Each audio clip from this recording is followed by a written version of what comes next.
I was going to do the intro for this vlog first thing this morning, but I had to get to the barn for the ferry and I ran out of time. So that's okay, we're going to get it done. I wanted to do it outside, but it's going to rain very shortly, so no worries, we'll get her done. Been an exciting week.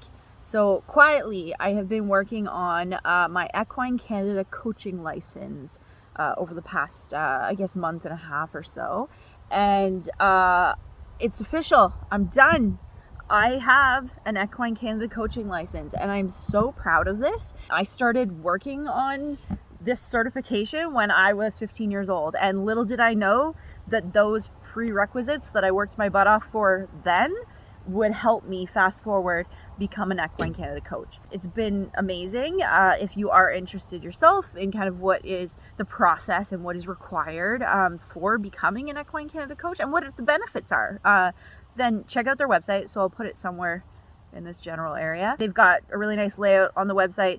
The customer service, like when I spoke to 2 different ladies at Equine Canada, and they were wonderful. They were so great, just helping me walk through it.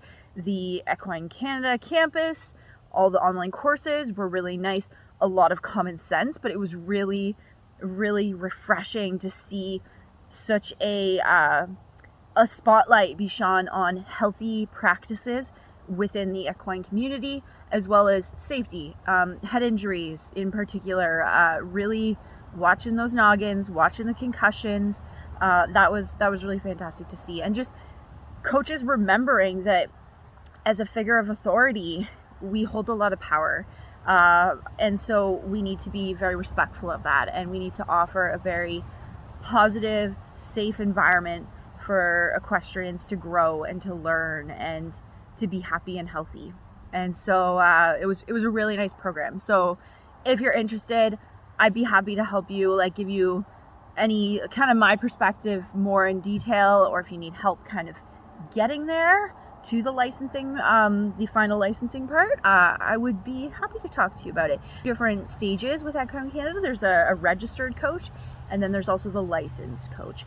But yeah, check out the website if you're interested. It's got a great breakdown, and very, very happy about this, and to see seeing a standard be set in the equestrian industry. I'm really, really pleased.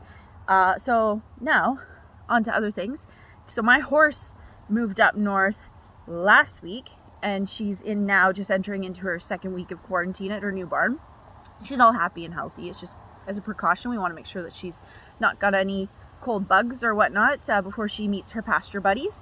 And so if you follow my other social media, you know that, oh gosh, for about a month, like for the whole month of August, we were dealing with this nasty abscess.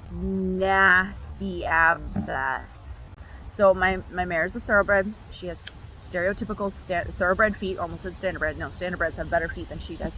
But she has very soft, flat feet. And when I first got her, her feet weren't really growing that much. So I did just a lot of shaping and didn't want to take much foot off of her. And then finally, it got to the point where her feet were starting to grow. She had proper nutrition in her diet. So I got a farrier in, and after her first trim, kind of at the beginning of August, he did warn me. It wasn't the farrier's fault. He totally warned me. He said that she's got very sensitive feet, watch gravel, all that good stuff, right? And unfortunately, this weather has been so up and down this year that as soon as she got her feet trimmed, the ground went from soft to hard. And of course there's bugs, and so horses, a lot of people don't consider this, but when horses are flicking bugs off, they're constantly slamming their feet into the ground. So she abscessed, and it was a doozy. Like when I say a doozy, it was a doozy. It started going up her leg, and thank goodness, her previous barn, they were flipping fantastic. They caught it right away. My horse May, she does not have a high pain tolerance, so she acted as though her leg had been severed. That's how sore she was. And they started packing it right away. It started creeping up her leg, the swelling. Luckily, it finally burst. Huge relief when it finally burst. But it came out the back of her heels. And so we thought we were in the clear. We kept soaking it. We kept sucking that stinky infection out of her foot and her leg. And we thought we were good. I then said, okay, you know what? I'm giving up on my barefoot thoroughbred dream. I'm just going to put French shoes on her. And so the farrier was scheduled to come back out, and he almost put French shoes on, but he started poking around, and he's like, from all the soaking, her foot was really, really soft, like from all the Epsom salt baths. And he was concerned that there was still a little bit of infection kind of in the sole. Since the abscess burst out the heel, this is where the drainage holes were. So he ended up putting, he didn't want to put shoes on her because he just wasn't 100, he don't want to cover up and block any potential drainage, right? So he put a drainage hole in just in the bottom of her sole to kind of help the abscess just get that final push out the door. And as soon as he did that, we kept packing it a little bit more. I had a vet come out to do her vaccines before she moved to our new barn. And I said, you know what, just get the vet to look at it, because potentially maybe she needs just an oral antibiotic just to help really be gone abscess. And luckily she didn't. The packing and the soaking had worked, and especially once he put that drainage hole in, our Epsom salt bath was even more powerful, because it was able to really get to the bottom of her sole and suck out any bad things, right? So victory. She was finally at least walking, because the poor thing was in so much pain. I moved her up north, and she was still sore, and the foot looked horrible. So think about yourself. When you have a blister and it bursts on the back of your heel, every time you walk, that blister opens up again, and it stings. It really stings. So that's what was happening to May. So her heel was trying to heal. And every time she'd walk, it would open up. And then because of her flat-footedness, she was walking right on that sore part, because she didn't have like most typical horses would have the hoof wall that comes down and keeps them off of those heel bumps. She didn't have that. And then on top of that, since the abscess totally demolished the bottom, her sole, it was almost like a pocket. So the old rotten destroyed part of her sole and her frog was starting to separate and come off. And so every time she was walking, it was just irritating the snot out of her. So I didn't want to start like putting any sort of hoof toughener on or any of that, because I was like, no, I need a farrier to look at her first and get rid of all that crappy cruddy part of her old foot. And it looked so scary. Like I was like, oh my God, my horse's foot is like separating, like it's falling off. Like she was at least walking, but she was like really not happy. Like I've lunged her like twice since she's gotten here, but there was really no point. I just wanted to see if there was an improvement. There was a slight improvement, but I mean, of course, she wasn't comfortable. She was walking on her heels. So luckily I met our new farrier today, who was wonderful. And he totally reassured me. He said it looks a lot scarier than it actually is. It's actually her foot doing its job. It was starting to separate and get that old crappy sole off.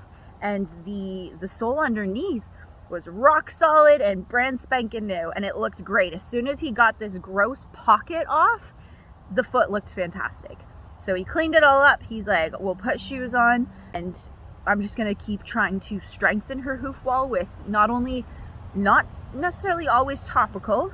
So think internal. I mean, yourself, if you have brittle nails, it can actually, a lot of those problems can be solved by diet and nutrition. And so not only is her diet on point, for the past year, it's been on point. It's been a long struggle just to bring her back up to kind of feeling really wonderful and excellent. And so I'm going to continue on that route. And then also I've got a lot of great topicals and stuff like that I can put on her, on her soles and her wall to help strengthen it and keep it healthy, so that those nails don't disrupt those soft, brittle thoroughbred feet. And but it was amazing. As soon as the shoes got put on, she was a little angel for her shoes. I mean, she's been a racehorse for a good chunk of her life, and she didn't even budge. She was as sweet as can be. She was like, yes, thank you for my pedicure, I appreciate it. And as soon as they were on and he removed all that crappy sole, she was sound. Like, it was unreal. It was so night and day. And so I'm gonna show you just some clips of the before and after.